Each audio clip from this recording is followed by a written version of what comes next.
Okay, well, welcome everybody. Welcome back to the kitchen table conversations that we've been hosting bi-weekly here every Thursday at noon. It's that time again, and coming to you live from wherever we are in Minnesota.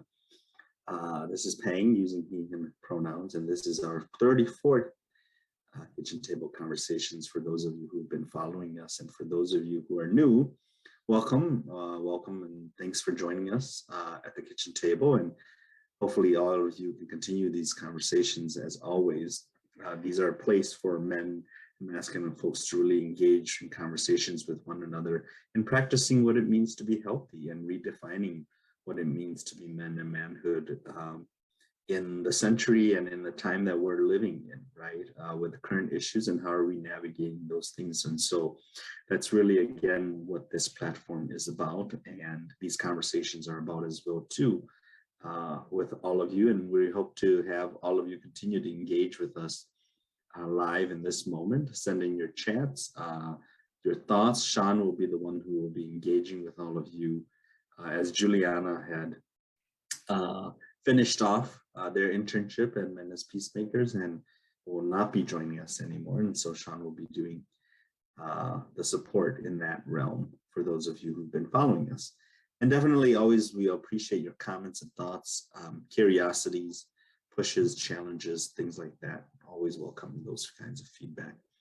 I'll give it to both Sean and Ed to introduce themselves, and then we'll introduce our guest star, Sarah Curtis here. And Roderick is coming in, trying to come in and trying to get himself on video as well too. So I'll pass it on to them first.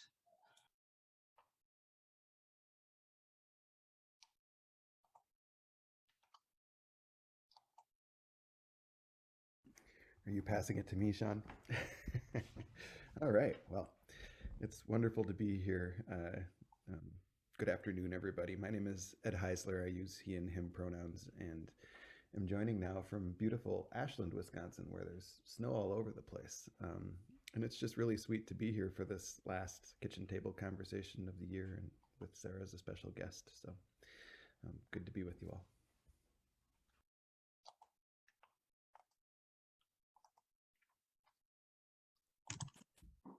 Hey everybody, my name is Sean Hayes, and my pronouns are he, him, and his, and I am here in Duluth, Minnesota, and also just really looking forward to this final conversation of the year, and looking forward. So great to be with you all again. This is Roderick, screening in from Minneapolis, Golden Valley.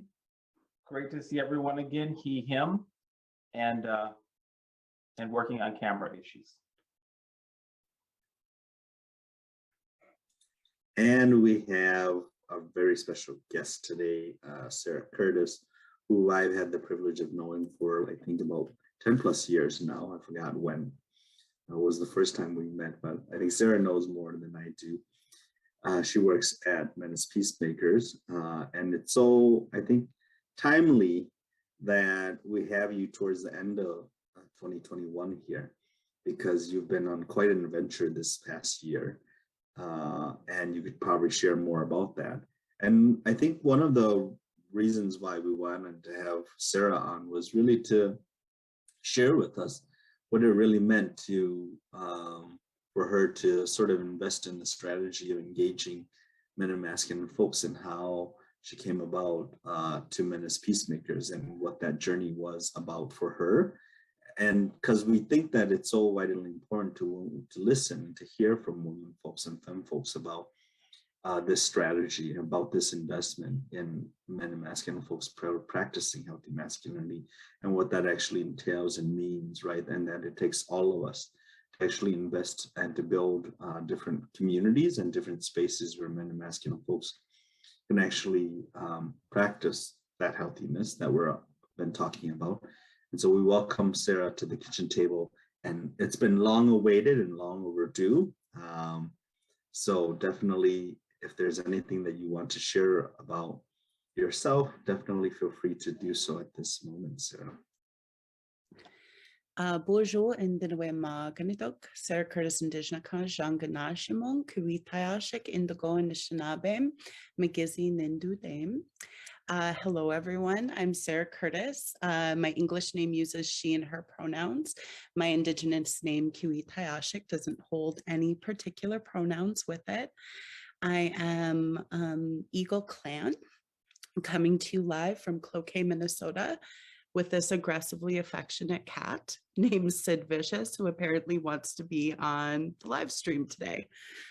And so you will see her. I tried my best to do the blurry background and everything else, but she is, you know, the boss. I am really super honored to be here today. It is, you know, it's very cool meeting Roderick for the first time. And Peng and Sean and Ed are all very dear to me, folks that I've been able to work with for a whole lot of years and build chosen family relationship with. And it really, you know, I get excited when Sean was like, well, you're on vacation. Do you want to do it? I was like, yes, I do want to do it. I still want to do it. And so I'm really honored to be able to be here. A little bit about me is I got into this work by accident. So I'm a survivor of childhood sexual abuse, domestic and sexual violence. And I was going to school to be a high school English teacher, hence the glasses, be a high school English teacher. And I was going to the tribal college here, and, you know, I needed to find another job to make ends meet. And one of the men that was going to school said, hey, my wife just became director at the American Indian Community Housing Organization. They're looking for college students to work at night. It was paying $9 an hour, which was like super extra cashy compared to my other minimum wage jobs I was working. And because he knew a little bit about me coming from a small town, and he knew a little bit about my story, he said something that really, to this day, sticks with me. And he said, you know, I think you'd be good at it. I think you'd be good at it. And I got into working at the shelter, and I liken it more to a spiritual calling than a career choice. Like for me, the being in deep community with people, when I could see that I could be in community with other survivors, you know, just trying to figure it out with hope and joy and sorrow and all of it together, and that I could just come in and be a good relative in that kind of way. I didn't want to do anything else with my entire life. Like I just didn't. I was like, oh, this is the thing now. This is I hope somebody's going to pay me for it someday. And, you know, being able to, so I've, you know, I've done direct shelter advocacy. I worked at a local program for sexually exploited youth. I ran a houselessness project for long-term homeless Native families here in the area. I spent about 7 years doing national training and technical assistance to tribes in the lower 48 in Alaska. And then something really wild happened, and I took a leap and became employed by men as peacemakers about 6 years ago, 5 years ago, 6 years ago now, almost 7. Yeah.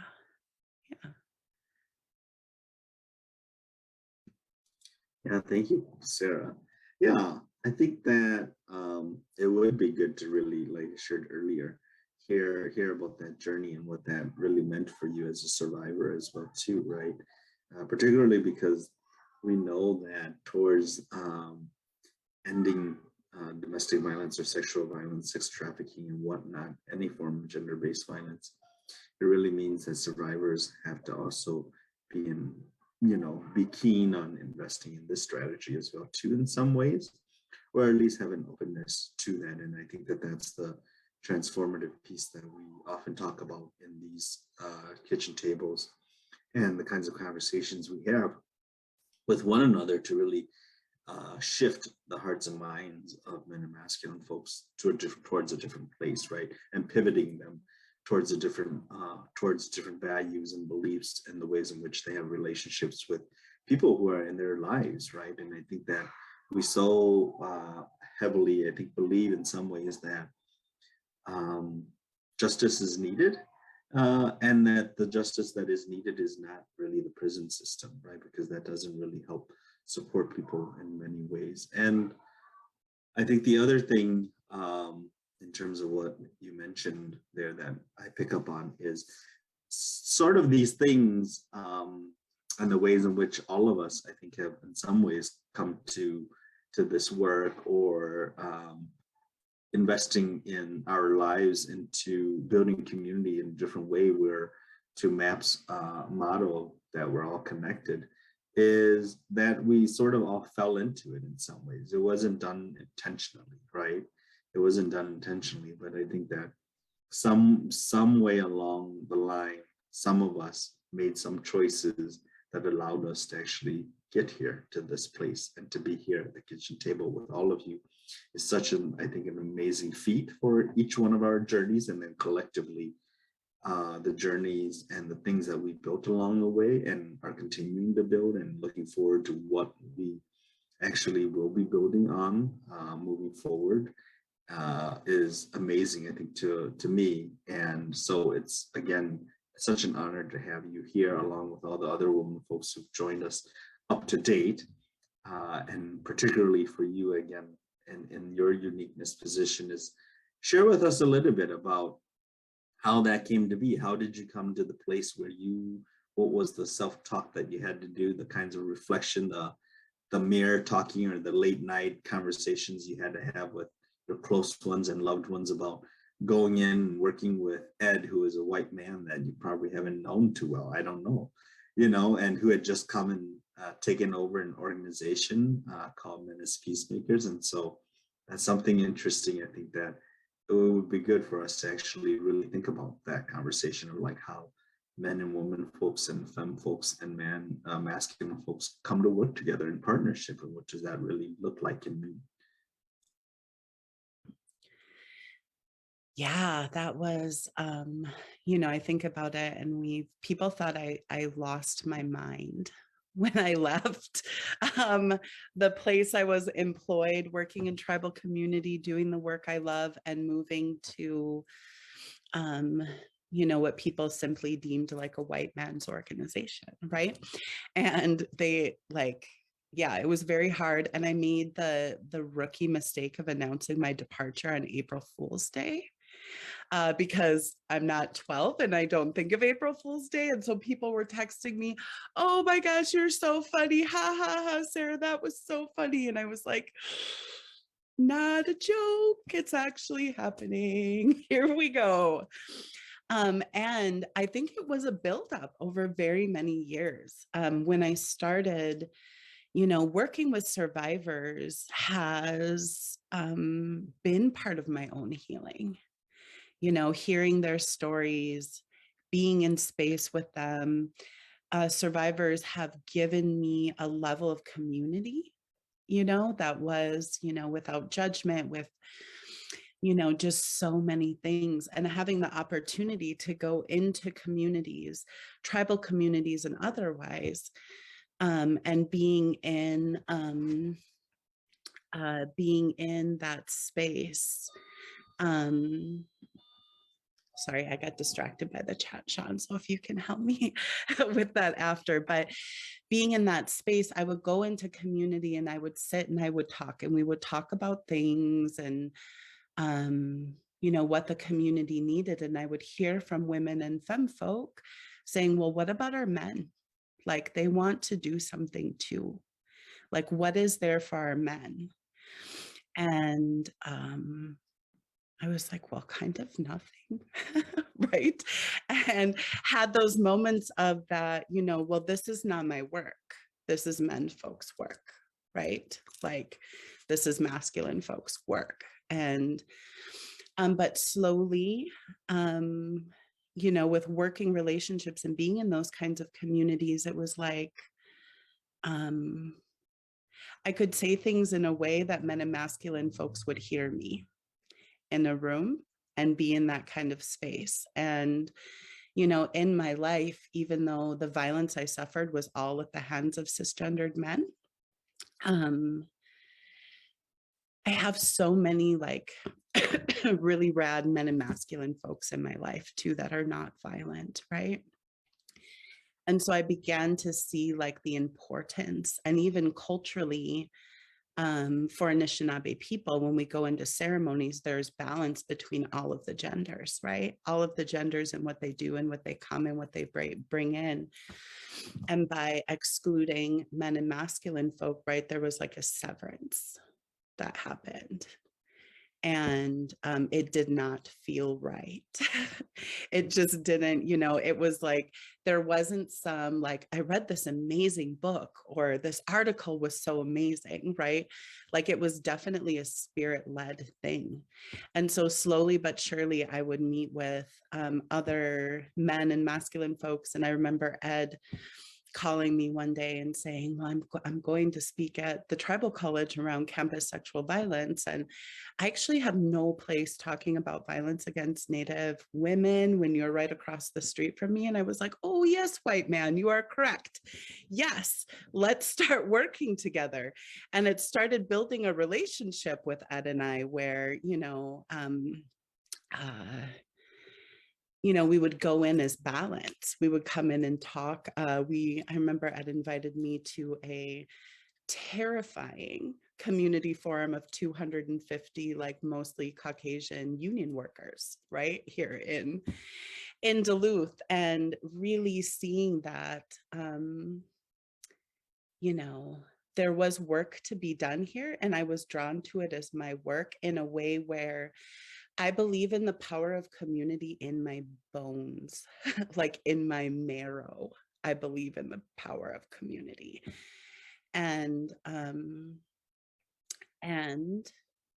what I have never wanted that I see with, all men, but particularly like Indigenous men and men of color, right, is that I also don't want to see them having to be disposable for a cause, right? They say things like protect folks and like warrior up and like have these kinds of things. And like, to me, that like equally made my heart sad too, where it was like, no, I want my men and masculine relatives to actually come in a way that is spirit fed. Like I want them to be part of the community with me. I want them to be at my side. Like not, I don't want them to have to take everybody blow it ahead of me.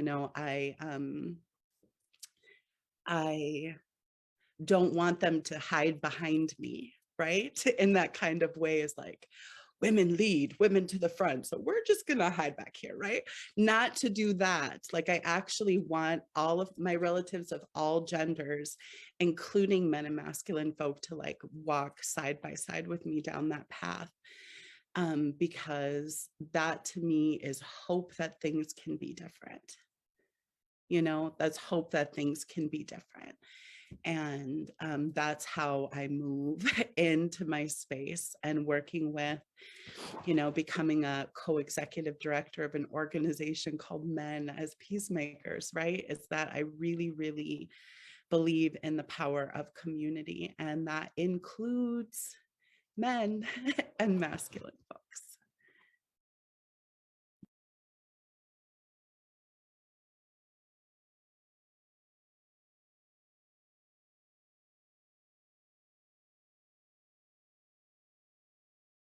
Thank you. Oh, go ahead, Sean. You want to share the thoughts that are coming? We all popped in at the same time, hit the buzzer. No, I was just, I mean, I love listening to Sarah share story and hearing your story, which of course I've heard before, and it's an honor to hear it again. And And I guess, you know, one of the first things I'm thinking of is just how grateful I am for your place and role and relationship to me in my life. And thinking about kind of how Peng said, you know, earlier, like we sort of all kind of made decisions that led us to this point.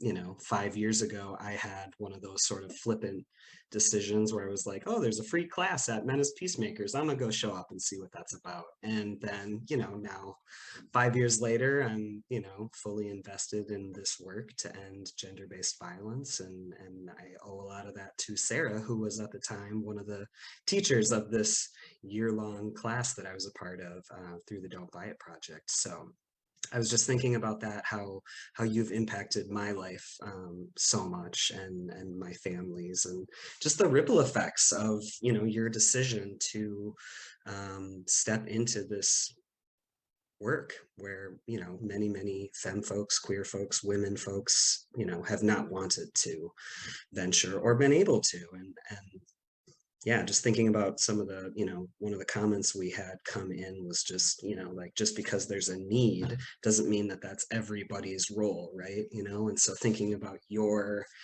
you know, calling, as you say, or that spirit connection is just cool and powerful. That's all I had.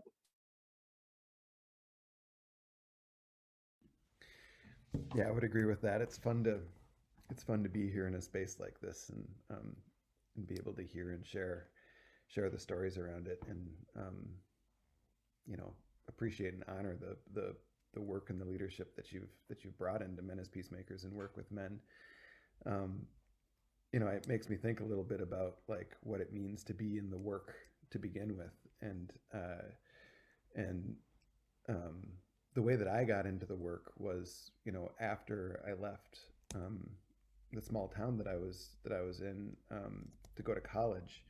You know, I started to learn about issues and interned at a domestic violence shelter, and learned a lot about violence that women and girls were facing in the world, and it grabbed something in me. I didn't want to be a part of that.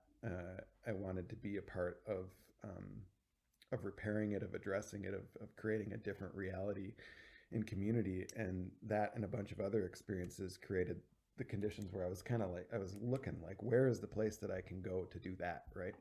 And I ended up in Duluth working at a women's shelter in Duluth for a long period of time, and then I ended up at Men as Peacemakers, and eventually was the director. But when I met Sarah, like, I respected Sarah's work, like, just for what it was. I certainly had a political understanding. Like she said, I was calling and saying, like, I'm going to the tribal college. I don't think that's my primary role. Like, you know, was this something you'd like to do? Or like, if you want me to be involved, I'll be involved, like that kind of thing. I had a political understanding around it. And was moving in the best way that I could at the time, you know, trying to be something that was different than the violence that I had learned about in the world. But one of the first things that happened with Sarah is that, you know, we enjoyed meeting. I'd go over across the street, and we'd sit there and we'd talk and laugh and get excited about ideas. And it wasn't long before we were trying more things out. Like, let's work together on this. Let's work together on that. She was my boss before she came over to Men as Peacemakers, because she joined the board. And like, we just kept building relationship. And as we were trying things, we'd do things like we'd go get dinner, we'd go get coffee, we'd spend personal time together, and relationship formed. And I guess I think that, like, you know, at that time I wasn't thinking about things through a lens of like spirit and, you know, what was generative. I was more thinking about like how to avoid the things that were bad at that period of time. But one of the things that Sarah really opened the door to with me is the power of what it is when you're just in close, caring, loving relationship with somebody, and what that means to the people around you, and the energy that it brings, and the excitement that it brings, and the environment that it creates, and the stuff that is possible, the way people can hear truths or explore their reality in different in different ways. And, you know, those initial learnings have opened the door over time to me really feeling like there are, like the person who wrote a comment said, there are people whose direct role it is to do this work to end gender-based violence and to work with cisgendered men or men and masculine folks. That's true. And like gender is this huge spectrum that we all fit along. And when we are in good relationship in our communities and building community in ways that support the well-being of one another, that create joy, that help people be healthy and in a good place, like that is a lot of the work of ending things like gender-based violence, is really cultivating that stuff. And that's one of the primary things that I've learned from Sarah in the time that we've been able to work together, is that it's less about how much I understand and can recognize that that wasn't a presentation I should be doing, and more about like how much I bring to the relationship, that we have, the relationships that we all have within the organization, the relationships that we all have in community. And so I almost feel like I'm re-emerging into the work over and over and over in new ways. And a lot of that is through relationship with Sarah and others that teach lessons like that. This is, so my camera still doesn't work, so my apologies, but man, you know, I think that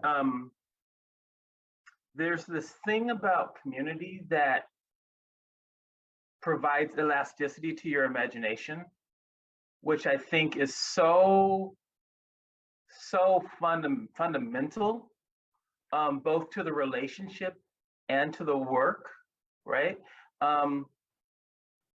As an example, this is an example, I think, that I hope is a good example. So I often talk about sort of the popular imagination. And in this case, what I'm talking about now is, you know, there's a popular imagination around sort of lynching, right? That only Black men were lynched, right? That's where people's minds go. When in fact, all kinds of folks, including Black women, were lynched in many, many numbers. And so when I talk about imagination or popular imagination and celebrate the elasticity of the imagination that comes with connection, it really is about sort of breaking out and breaking away from that popular imagination that sort of entraps the work and the conversation, and forces us into those uncomfortable places that cause us to see more deeply. There's an artist that I loved who said once that, and I've shared this on here before, I think, this thing about sort of when you walk through your living room when it's dark, you have a very different notion about you have a very particular notion about what's around, right? Because you've probably done it and bumped your toe once or twice, right? And so as you do it more and more, you have this really interesting sense about what's in the space. And I think of that as, those senses that come with you when you're walking through spaces that are dark that you don't understand, and the learnings as again, part of that fuel, if you will, for imagination. And so I've been just delighted to hear about the entryways into the work, and how the work has, like elastic stuff, has some stickiness to you, kind of like a ball of bread dough, you know, that you might get it in the pan, but there's some residue, right, of it that is with you, that's not going through that process, right? That reminds you, right, that you were kind of putting your hand in the soil, if you will. So that's it. I'm just it's so wonderful to hear these conversations about really being mindfully connected to things that make us grow and make us uncomfortable.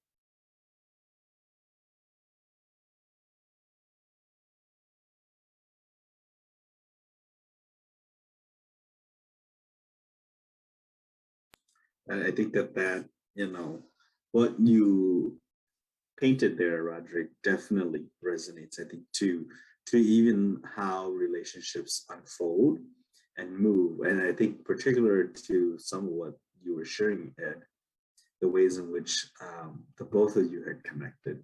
I think that we can see the beauty and the intimacy and how in this world or in patriarchal cultures, meaning that there's a lot of patriarchal cultures where men and women in that binary are taught not to be in relationship with one another unless they are going to be in loving, intimate, like sex relationship with one another, and that is the only way in which you can be in relationship with one another. And I think that becomes a false notion, and I think that in the deconstructing that you shared there was saying, hey, we can actually construct relationships that are not just about that between male identified people and female identified people in this world, that it could be much more than that. And that people can be, to our conversations previously that we've had, and to Roderick's point about building community and connection and community, is that we can build intimate, loving communities. And what brings me to the point about such conversations about public safety that are happening in Minneapolis and St. Paul these days and elsewhere around the country is, I've always said that conversation around public safety has to always include the conversation of people being safe in their own homes and being safe in their own bodies. And I think back to a lot of the women folks that we've had on so far, and to your sharing, Sarah, is that the story that you share in your journey, I can see that Lena was in them, and that Kareen was in those stories as well, and that Yvette was in those stories as well, right? And that it wasn't only your stories. And part of that is because I think as community organizers and people who build community and are about building community, you aren't just telling your story alone, right? You're not telling just your story. And I think the story that Ed shared about your two's relationship isn't just the two of you's relationship. It isn't just that single story that we're like, hey, this is the prime example that everybody should follow. I think that it resonates to many of us who are here, especially to me as well too, that you're talking about my story as well too, with other women that I've had in my life, with other relationships that I've had. And I'm sure that it probably resonates to both Sean and Roderick as well too, and other men who've been, and masculine folks who've been in conversations with us. And so I think that that's the hope, right? Is that the stories that we share here in this platform and the stories that we share with each other aren't just about ourselves, but it has to be stories about people in the community, people who we've been engaged with, people who we've talked with, people who we've met, who have somehow shaped us in some ways, to Sean's point, right? And it was, whether it was a minute impact or a lasting impact, there was some impact there that actually happened. And I think that is what we talk about so often in these kitchen table conversations, is the connection and community and what that does for us as men and masculine folks in our lives, and what that means, right? I think to Ed's points there about, like, it wasn't just about me understanding anymore, but it was really about the practice, that I needed to actually practice something, and I needed to help create something different, right? And that I had the ability to do that, and the power was in my palms to do that, and to do that kind of creation. So I just wanted to lift those themes up as I hear them, and say that I think we're not lifting and telling stories of single people and single lives, though it may be like that at times. But I hope that people can see the connections between the stories and the stories of the people that we're actually talking about as well too. Yeah, I would just, I really appreciate that you said that, Peng, because the story of my relationship with Sarah, or the story of my relationship with Sean, or the story of my relationship with you, or the story of my relationship, even though Roderick and I still have to get into a place where we get to be in personal space together, but like like these stories are they are the stories of our relationships with all people, and the ways that that you all have had an impact on me have fueled the transition for me from trying to move away from the places that I come from and from the identities that I have, and from, you know, being on the wrong side of the equation or whatever, so to speak, back to a way of being in good and powerful relationship with the places that I come from and with the people who helped create who I am, and in better relationship with me. And I think that that's a really important part of what is happening. And I think one of the things that happens sometimes in community is that we, you know, speaking, you know, as a cisgendered white man, like it's much the path of least resistance is to form relationships and communities with the people who share the same experiences, the same realities, the same struggles that you do. And I think part of the power in this story that we're talking about and in Sarah's leadership is her ability to form relationships, like just amazing relationships with people who have different experiences. And like the story of my role in my relationship with Sarah is not one of any sort of perfection or great behavior even. Like there's been every bit of challenge that you would have in any type of family relationship, any type of coworker relationship, and behavior that comes out of patriarchy and white supremacy and things like that that has existed over the time too. And so, you know, that, like the way that Roderick is describing, like, you know, the mystery and the goodness and the way that relationship provides potential, it does call forward in us. And I think one of the things that's the most important in these times is for particularly for people who do find themselves in positions where they have privilege, are in situations where the society is set up to funnel resources and power in their direction.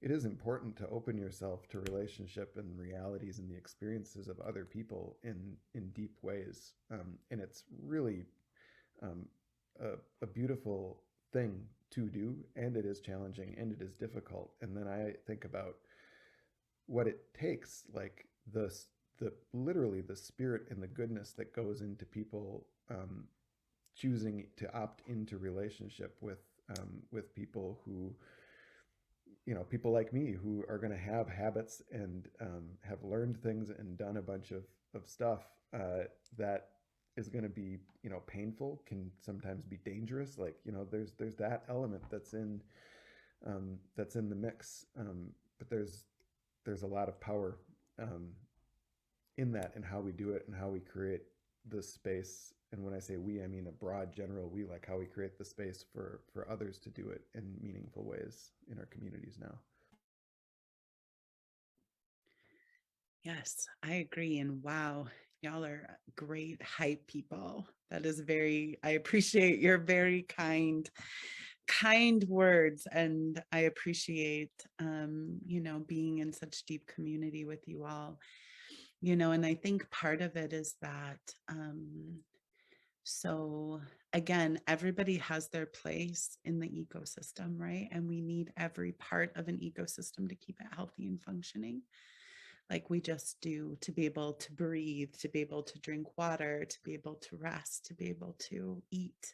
You know, we need every single part of it.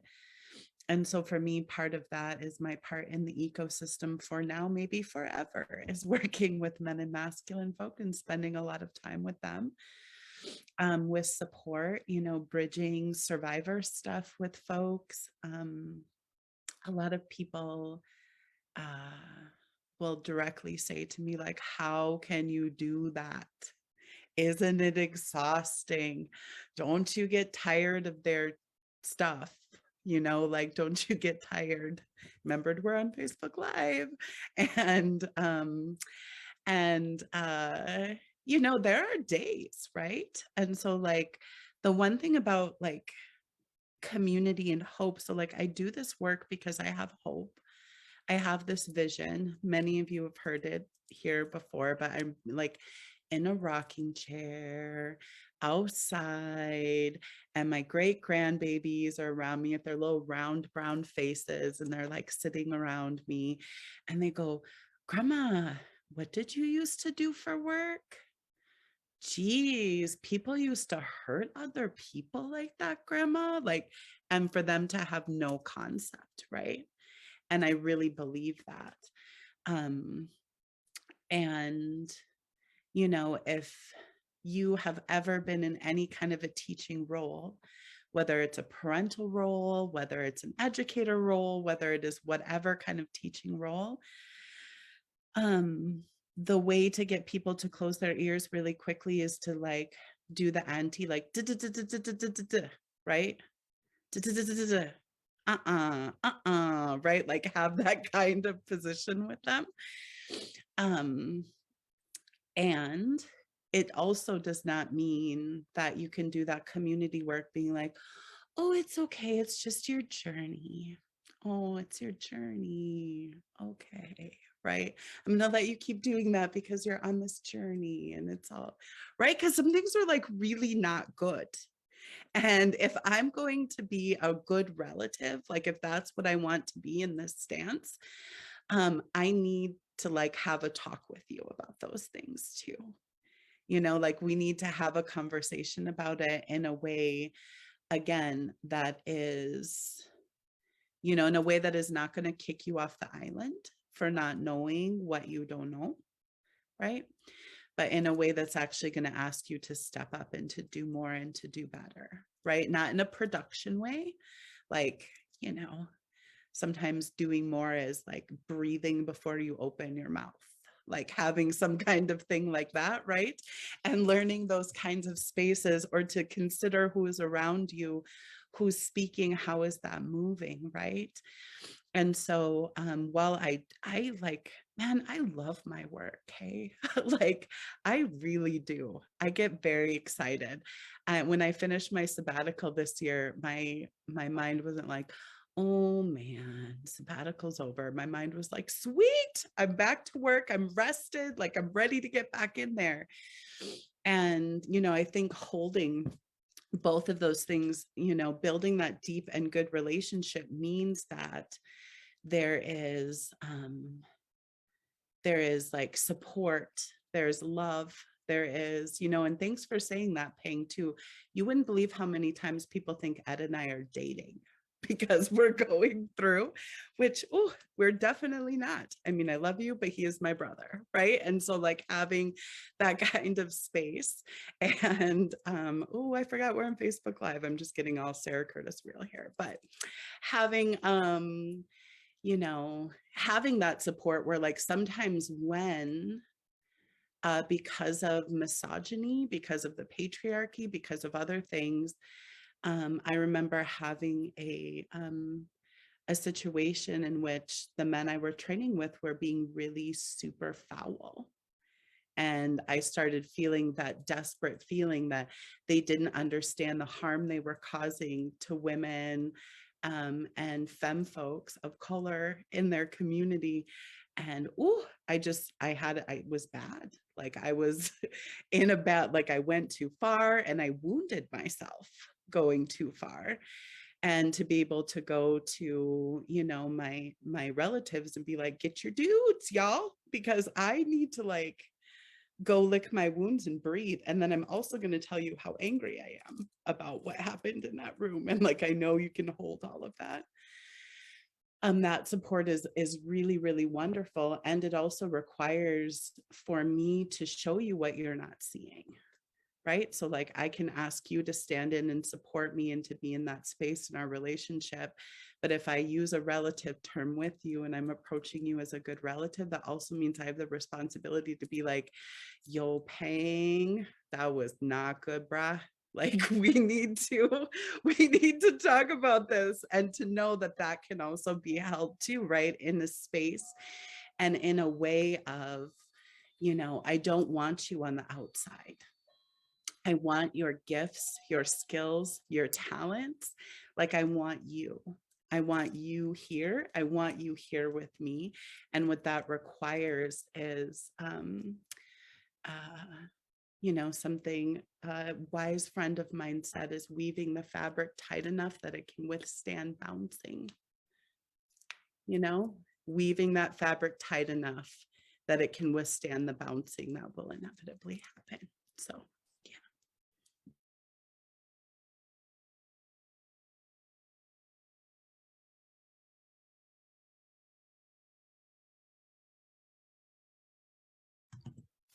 I know what's coming up for me just in this moment is like kind of how you had shared that, Sarah, like when we're in these intentional relationships, right, where we take that time to build it, where we're coming into these relationships authentically and vulnerably and with good intentions, right? And of course, like the harm happens inevitably. Like I know I've said things, in our relationship, Sarah, where you've been like, did you know that that's a thing? And, let me tell you more about this.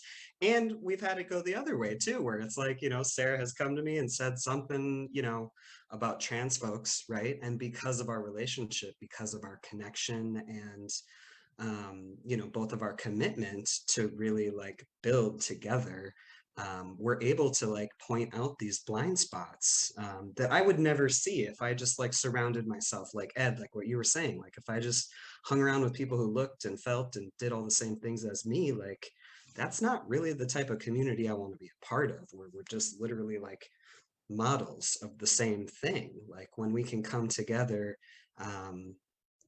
and like uplift the differences, the diversity, it's just like so much better on so many levels. Like there's the love and the hope and the learning, and there's accountability and growth and conflict. And I know for me, I'm not great at those conflict accountability pieces, and yet like it's a practice, right? Like as we get to have these opportunities where you or Pang or Ed or Roderick come and say, hey, Sean, this thing was a problem, then it's like I get an opportunity to not do that thing again. Like I would much rather people come to me and tell me that thing, that harm that I've caused. And I oftentimes can't see that, within myself. So we need each other to really push forward like this future, this community that we're all a part of building.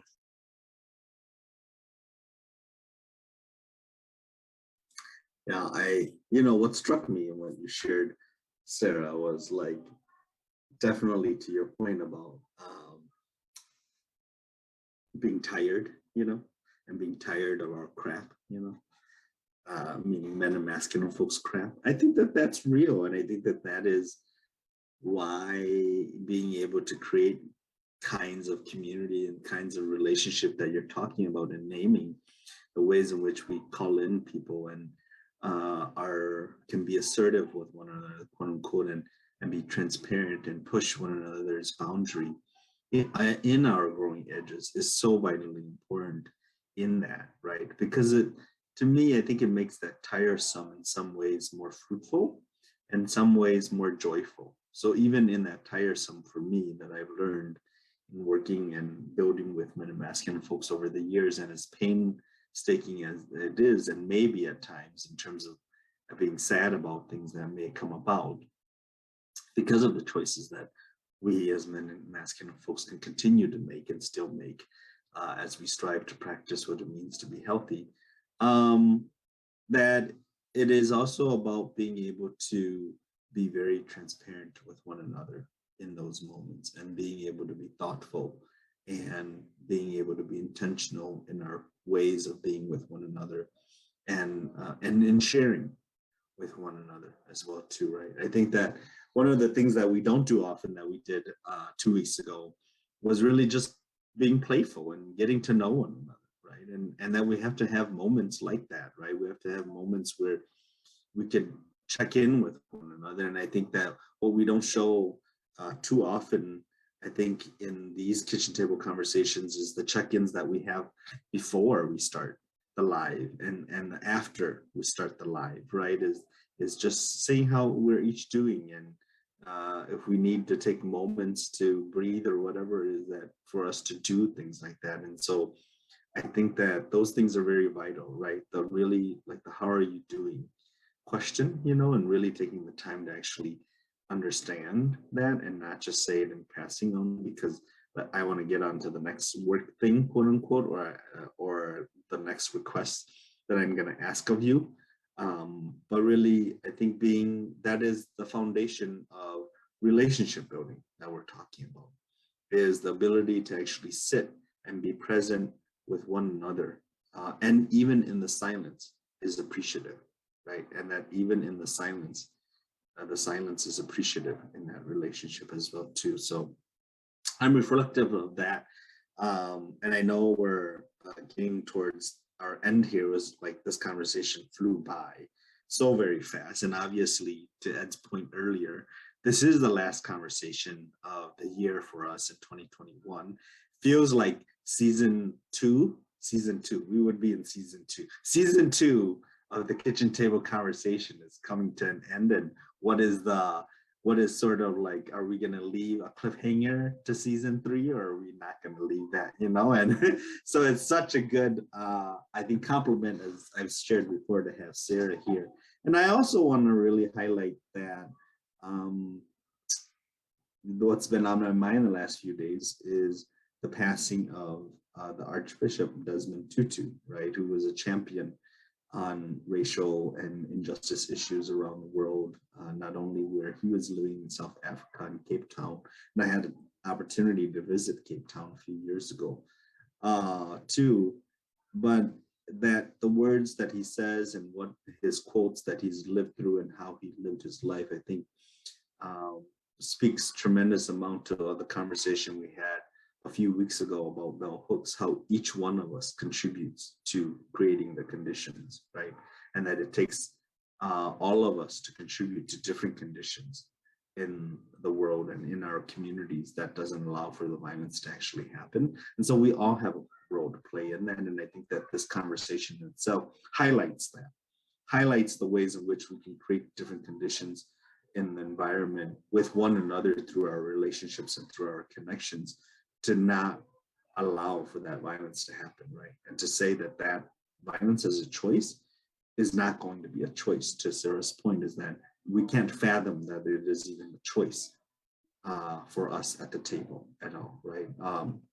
So that is sort of like my closing thoughts, and so appreciative again of you, Sarah, and so great to have Ed join us here in this season finale for 2021 as well too.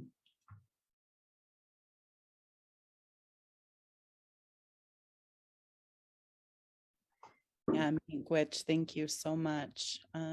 Paying for and folks from the network for the invitation. I keep looking, Kula Ed. I don't know if you realize, but you have the word joy by your head in the background. So like, I don't know if it was strategically placed there but I kept looking at that as you're talking. And so, I just really appreciate the work that you all do and coming in and having these spaces and, being people in the community that I can depend on too, just like I hope you can depend on me. And, my good wish, since this is the season finale, right, is that, you do have peace and joy into this new year. 2021 was rough in a lot of ways. And, and sometimes in the work that we do, it can feel like a mountain that is impossible to climb, right? And so,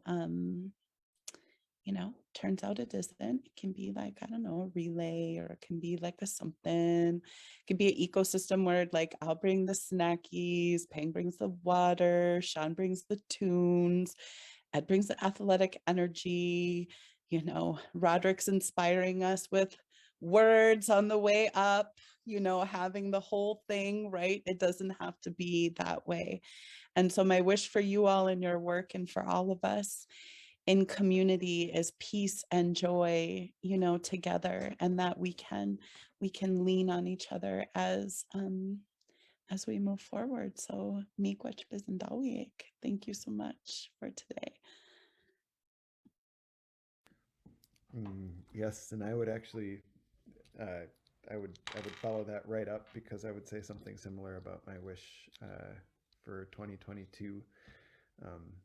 These past couple of years have often felt like there's a mountain of stuff that we're trying to deal with, and if you're looking for signs that things are falling apart or going wrong, there is no shortage of signs that that is the case, and yet there has been much goodness in the midst of it all as well. And my wish for us all, and for us as communities and a society and a world, is that 2022 be a year where we can settle into to the opportunity to see some of the pathways towards the goodness and the connections and the ways that we bring about peace and relax into some of the gray areas that are so hard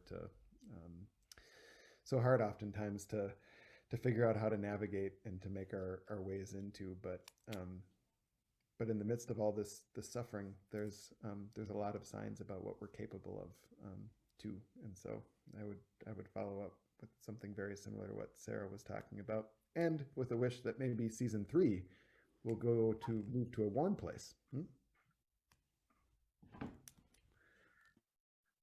Awesome. You know, I think, you know, I can entertain my, you know, those three things that are like a bunch of magnets stuck together, right? And you can move them around, and they don't go anyplace, they just reconfigure. So I think of all the stuff in these past 2 years really being just a reconfiguration of our remarkableness. And I would just ask, as we turn the page in the year, that we all give ourselves grace in our remarkableness, right?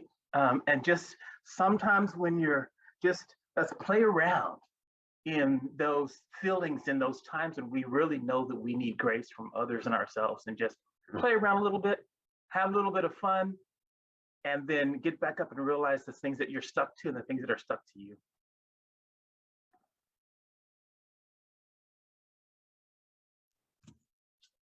Oof, gosh, it's hard to follow all of your brilliance, each of you. But yeah, I've been spending a lot of time thinking about rest, reflecting on the last year, and at the same time, I mean, a lot of what you have shared, right, is around hope and finding that joy in the midst of a lot of pain and darkness and trauma that is just sort of always happening in our world right now. But I think, yeah, Roderick, what you said there at the end, like I gotta figure out how to focus on the joy, the playfulness, the fun a little bit more, bring those things in. So I definitely echo that, encourage each of you to do what you need to do, or just take that time, whether it's 5 minutes in a bathroom away from your kid, or, you know, while you're driving somewhere, you know, take a couple minutes to think about what is bringing you joy in these moments, and what can you bring with into this new year to create more joy.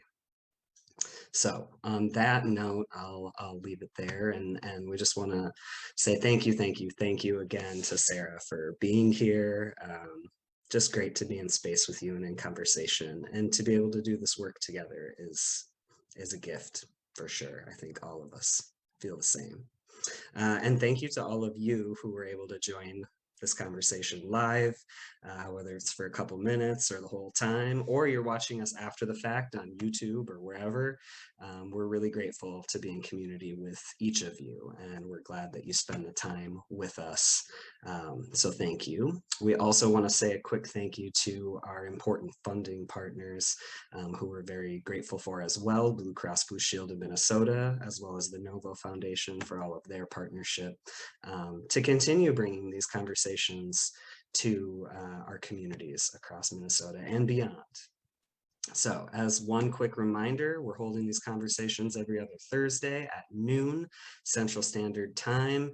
And speaking of a cliffhanger, the next conversation will actually be joined by an award-winning writer, activist, researcher, visual artist, and national and international speaker, Chris Stark. So we are very, very excited, looking forward to that conversation on January 13th, the first of the new year. So join us when we welcome Chris, and she's going to tell us a lot more about her newest novel, Carnival Lights. So check that out.